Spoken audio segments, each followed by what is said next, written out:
final point, I even, saw the ashes of his body, and I saw this along the ghat, along the area where a lot of bodies are being burnt regularly, and they turned into ashes and they literally flowed into the water. It kind of struck me that life is, at least the way we think of it, is very impermanent. And then, why would you do that? Why would I convert? It was not something, it never came to me. Yusuf Cha, pria yang lahir dari keluarga yang menganut Hindu Brahmana, lahir di Inggris, besar tumbuh di Inggris dan India. Di usianya yang ke-15 tahun, ia harus menerima kesedihan yang mendalam karena kematian pamannya. About 38 years old, I was born in a Hindu Brahmin family. Born in England, raised up between England and India. I embraced Islam about 23 years ago. I was 15 at the time, 15 to 16. My uncle had died in very tragic circumstances around about the age of 15. And in the Hindu tradition, the eldest son has to perform the final funeral rites. And so he only had 3 daughters. I was the son of his elder brother, and I counted as his sort of eldest son. I was very close to him. So I ended up going to Benares, which is a place in India, sometimes pronounced as Vanaras, which is a place where they perform the final rites, where usually the body is taken, burnt, turned into ashes, and flowed into the Ganges.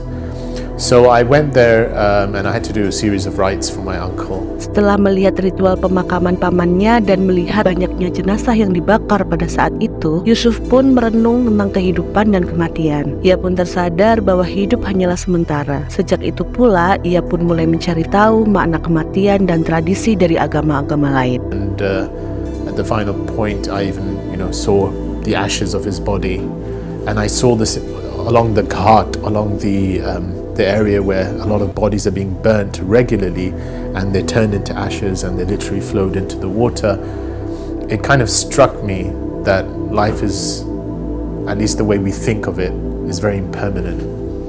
And the whole idea of death as being so close was something that really read me. And so from the age of about 15, I started looking into what death means in other traditions and the afterlife. And being a Hindu, I looked into my own tradition first, and the whole idea of rebirth and karma and so on was something that I was looking into. And then I started looking into other religions, Judaism, Christianity. And one of the things that I always held on to was that there's lots of different paths. All these religions are fine as long as anyone takes a religion, and they're all reaching to God at the end. Dari situlah Yusuf mulai mengenal Islam. Menurutnya, dari semua agama yang ia pelajari, Islam satu-satunya agama yang memberi pesan luas. Pandangannya tentang keagamaan seketika berbeda setelah mempelajari Islam. Yang awalnya ia memandang bahwa semua agama akan sampai kepada Tuhannya masing-masing, begitu mengenal Islam, pandangannya berubah menjadi Tuhan itu esa, dan inti dari kekuasaannya adalah berserah diri pada keesaannya. Dan perintah itu sudah ada dari dulu yang diwahyukan lewat nabi-nabinya, yang dimulai dari Nabi Adam. When I started looking at Islam, what struck me was it didn't appear what it should have appeared to be. So it wasn't, an Arabian religion 14 centuries ago, one of many other religions. So there's Hinduism, that wonderful combination of different faiths, and from the Indian subcontinent, different ways of thinking, because the term Hindu itself is kind of catch term for lots of different ways of looking at things within the Indian subcontinent. And then you had Judaism, which is kind of the people of Judea, the people of Israel, the tribe, and so on. And Christianity generally centering on the person of Christ and what happened, and the idea of his redemptive sacrifice. But Islam was kind of giving a more broader message.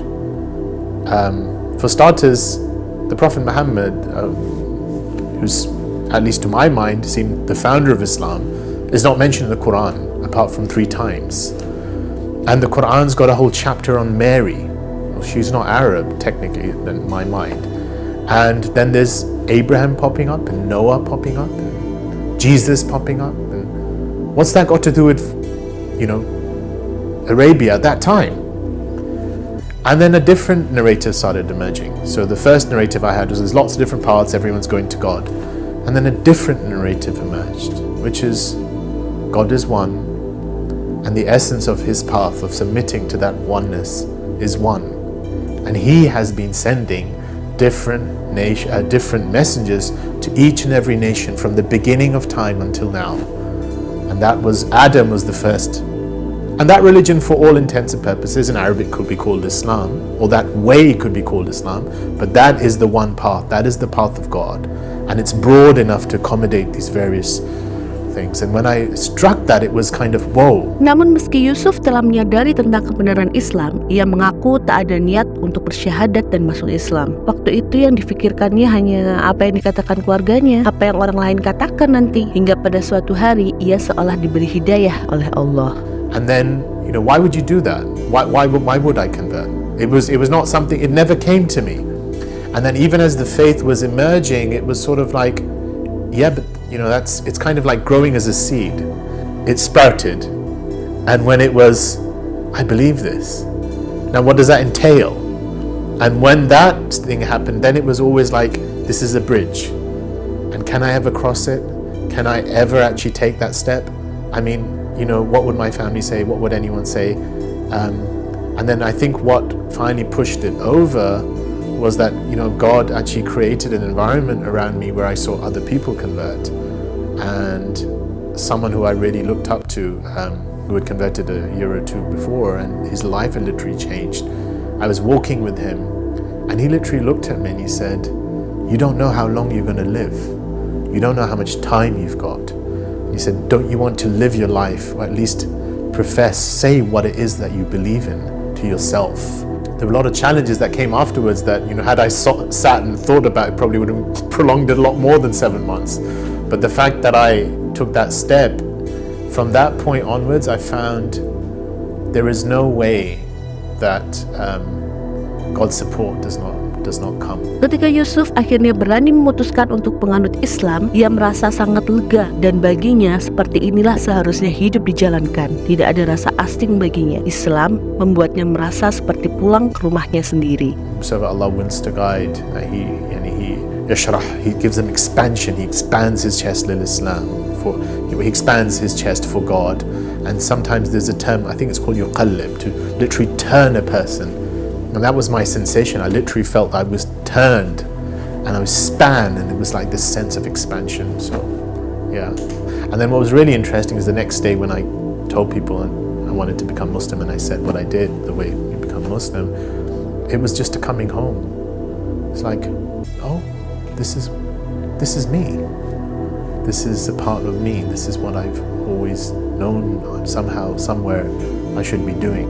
Itulah kisah perjalanan Yusuf menemukan Islam, tentang hidayah yang ia terima dan tentang keberaniannya untuk berpindah ke Islam. Gimana nih sahabat? Mungkin ada dari kalian yang sedang mencari hidayah juga? Berbagi kisah kalian di kolom komentar yuk.